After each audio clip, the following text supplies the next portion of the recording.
hear it some more too. All right, everybody, welcome back to the Sooner or Later podcast. I'm your host, Joey, and for episode 134, we're reviewing Antman and the Wasp, Quantamania. Antman and the Wasp, Quantamania is directed by Peyton Reed, written by Jeff Loveness, cinematography by Bill Pope, edited by Adam Gerstle and Laura Jennings, with music by Christoph Beck. Production company was Marvel Studios, distributed by Walt Disney Studios Motion Pictures, and a release date of February 6, 2023 at the Regency Village Theater and February 17, 2023 across the wider United States. Ant-Man 3 has a runtime of 124 minutes, and we don't know the budget. Most likely with a budget of $200 million, as of February 19, 2023, it has brought in $225 million worldwide. Ant-Man and the Wasp, Quantumania, has a 48% tomato meter with 298 reviews, one of only 2 Marvel movies to be considered rotten by the critics, and an 84% audience score with 2,500 plus verified ratings. Ant-Man and the Wasp, Quantumania, has a 48 Metascore with 60 critic reviews and a 6.2 user score with 252 reviews. But the only people whose opinions matter are ours, and you're going to get 10 minutes of spoiler-free starting now. What the heck are these critics talking about, bro? What are they talking about? I don't know, man. I was reading some of the reports. I don't know right? either. Go ahead. And some of it, like, they're like, oh, this is a plot hole. And I'm like, you didn't see Ant-Man 2. It's not a plot hole. And then I'm like, if you see any Ant-Man, because this feels like an Ant-Man movie. Yeah. Like, this is how the other 2 movies are. And they're literally like, oh, this movie doesn't do, like, Ant-Man does, like, doesn't do comedy, like, right in this movie. I'm like, it's the same style comedy in the first 2. Yeah, it's the like, same. Isn't it? I thought so too. Yeah. But I liked this movie better than the other 2 Ant-Mans. I personally like this movie better than the second one for sure. The first one, I'm still debating. Second one's definitely mid. The second one is just mid. Sure. There's no arguing that, I don't think. But like, this. Yeah. Go ahead, Eric. I want to know.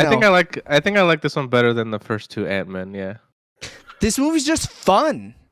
I don't know how critics don't think that this movie is fun. Maybe because the trailers gave off like a serious vibe. And it turned out to be like more joking. This dude's talking about movies. But this dude's also like half the movie he's talking about committing genocide. But no, it's pretty fucking serious, man. I don't know. A lot of critics are saying like, he jokes during serious moments or whatever, but it's just like he's done that in every single movie he's been in. Character. That's his personality, yeah. Yeah. And like and I felt the dramatic points were good dramatically. And I felt there was maybe a couple times where I was like, okay, maybe that joke didn't land, so then it doesn't work. But overall, we can talk more in spoilers where you think that happened, because I'm interested to see what you guys think or where you think it faltered. There's like one specific dramatic scene. I just wish that scene carried out the whole movie, or like that feeling that he gave carried out throughout the whole film. Super interested. The spoilers can't come soon enough, fellas. I'll tell you what. It's hard to talk about these types of movies, I feel. I think the cast overall did a very good job. Very good? So where does very good sit on a scale of 1 to 10? And so, like, and which cast are you talking about? So as a whole, I think I'd give it like a 7, but there are some like 9 and 10 performances in there. I'll take that. Because some of the people kill it, and the other people are a little underwhelming. I'd agree with that. I don't think it's spoilers to say who killed it. Jonathan Majors is fantastic in everything. Yeah, I agree. I think we've seen enough of him so far with Loki and this to realize, like, okay, he can carry the rest of this. But they're also two different characters. Correct. Like, it's not even just he did the same thing again. This is 2 vastly different characters with different thoughts, feelings, like motives. Like, he's not even just doing the same guy. Yeah, so they asked him about it, and they're like, "Oh, would you take from the Loki character, and then like, did you bring into Kang?" And he says, "Nothing. They're 2 totally different characters. I portray them as they were 2 totally different people." Yeah, because he has to. Otherwise, it doesn't work. Like, the character of Kang doesn't work if he portrays every Kang exactly the same. Correct. Because they're not. and I think his execution is really good. Oh man, I think the casting, and I think the thing with this is like this is obviously like this movie may be a little more stepping stone than people wanted, but like also too, it's the beginning of Phase 5. They're still setting up stuff with Kang. Like there's my thing with the MCU is, does the Avengers movie pay off or not? Like if it pays off, I'm good, because like if not, I'm like okay, it did what it was supposed to. Did I enjoy the movie? Yes, and like this movie standalone on itself, I think is still pretty good. But like I think like what it's going to do going forward for the franchise, like later on, we're gonna be like, oh wow, that set up so much stuff. That's like what made this part great. Is it? Did it set I up don't a know if I lot? like though? that though. Yeah, I feel like it kind of open close shit. This movie, I mean, open I and guess- close shit. I guess not really because of the end, but Yeah, the very end credit scene sets up the rest of the what are they calling like the overarching stories? It So it's says not it a on phase, there. but something above it. It's like is it the multiverse saga is what they're calling Oh, it? right, it's sagas. That's what they're calling it. So Yeah. the end credits of this movie sets up the rest of the saga. Yeah, More so than anything, I would argue, other than Loki in Phase 4. I would say so. I I mean, I feel like other people dabble with it. Loki and Ant-Man have really like gone into it. dude, oh man, fucking hurry up! This timer's pissing me off. I need it to be over with. So who else did you think was great? So clearly we all agree Jonathan Majors was great. Who else do you guys I think Michelle was great? Pfeiffer was underutilized. I think it's easier to say like who wasn't great, I guess, or who wasn't. But I think in her moment utilized. she really shined though. Like Did 'cause she? I don't thought know. so. I don't think so. She was just kind of a plot device.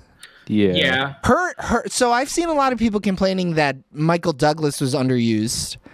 I mean, he was, but like I don't think so. The story, he disappears for like but the story's not about him. for sure. Yeah. So like, what you're talking about a side character being underutilized? I don't think so. And he has I a think pretty the- big like step in like the whole thing. Yeah. Yeah. Without spoiling it, like it's we'll probably talk more about what happens with his character. I wouldn't say probably. I think we absolutely will. I He plays a don't major love- role in the movie Yeah. towards the very end. I don't He's love dead. the recasting of Cassie. Like I don't Bro, like. I hate that shit. I feel like the girl Wait, who? before was much more believable as the daughter of Paul Rudd.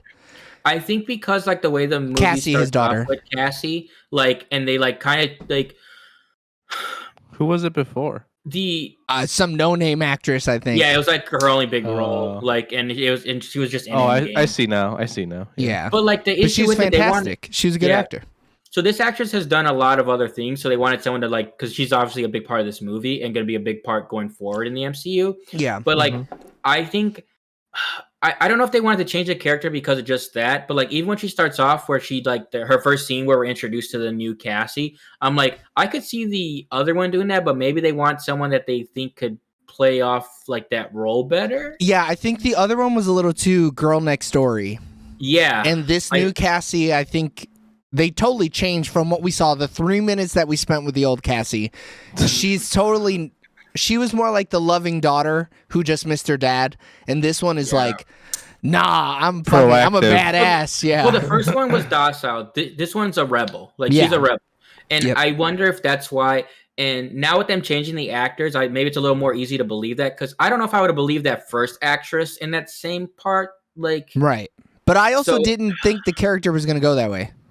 no, I didn't either. I'm gonna be honest. I didn't even know it was like a actor switch. This is now the third time in as many movies that they've done a different Cassie. Our fourth time, maybe? Did they No, even so show it's the- Cassie in the second movie? So no, she's in there. Yeah, the Okay. second movie, but she's still the little girl. Yeah, the actress. little Okay, kid. okay. Yeah. The only reason they create so then they do the time jump, and then they have the actress in Endgame, and then now they did this movie and a new actress. It's also weird because like the actress, the new one, naturally has blue eyes, so like her like dark hair is like not really working for me. Like, Isn't that her aesthetically. natural hair color, though? No, her natural hair color is blonde, but they gave her the dark hair to match the Like other blonde character. blonde? Because her hair is like dirty blonde. Yeah, but it's like more blonde. Like this is like a maroon blonde. Not blonde, looks pretty brown. dirty in these photos. Yeah, from the red carpet. Yeah. Oh, she was blonder, I guess, when she was younger. In Yeah, other I've- roles, she has blonder hair.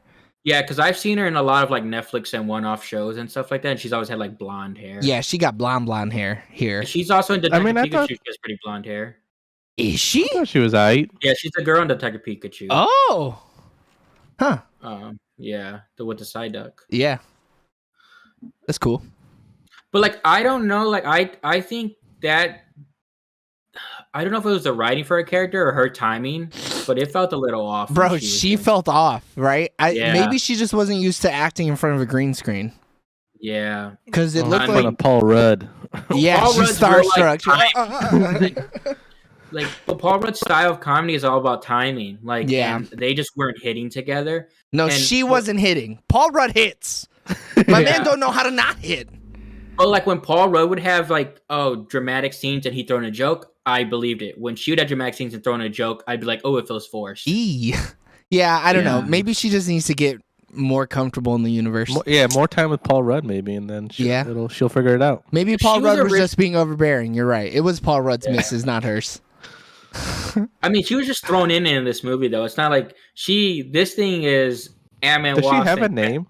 So she's Cassie probably going to be Stature. No, but she doesn't have like a superhero. Everybody from the family, like from the Ant-Man family, takes on 6 different personas. So it's really, they're going to put all the names on a dartboard and throw the dart. And then that's what character she's going to be. Cassie specifically is either going to be evil or good. If she's evil, she'll be like Stinger. And if she's like not, she'll be, well, she got big. She's probably going to be Stature, which is like her big persona. That's it.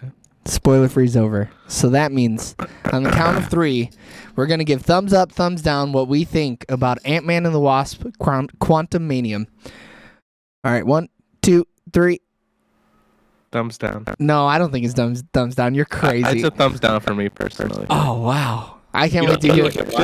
Just wait till it comes on Walt Disney or whatever. Okay, so your thumbs down is don't even go to the movies to see it. But I couldn't disagree more. Don't risk getting COVID. Oh, okay, that's why. I think going to see the shit in IMAX is worth risking getting COVID. I think they usually do better than you think, is why I say. Well, we'll discuss it more. And you can go see that discussion by clicking that button in the top right-hand corner. Thanks for listening to our spoiler-free thoughts on Ant-Man 3. We love you guys. Bye. Bye.